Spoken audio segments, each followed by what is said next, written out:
और अब धनतेरस के बारे में आपको कीमती जानकारी देने का वक्त आ गया है।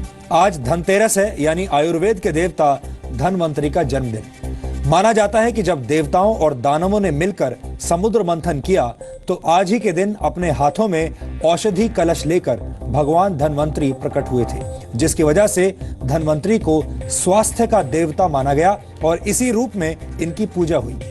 लेकिन वक्त के साथ साथ हम भगवान धनवंतरी के तांबे के कलश को भूल गए और स्वास्थ्य के देवता धनवंतरी के जन्मदिन यानी धनतेरस को हमने धन संपदा का त्योहार बना दिया।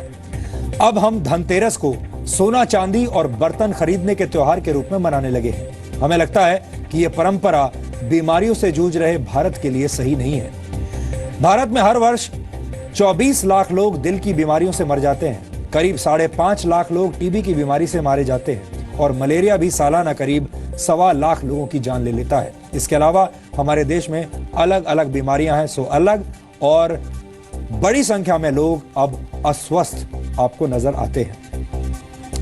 ये आंकड़े देखकर एक बार को ऐसा लगता है कि शायद धनतेरस के सही अर्थ को न समझने के कारण भगवान धनवंतरी ने भारत को बीमार बने रहने का शाप दिया हुआ है। स्वास्थ्य के देवता धनवंतरी के जन्मदिन को भी हमने रुपए पैसे से जोड़ दिया है। लेकिन सच यह है कि दुनिया की कोई भी दौलत अच्छी सेहत की गारंटी नहीं दे सकती।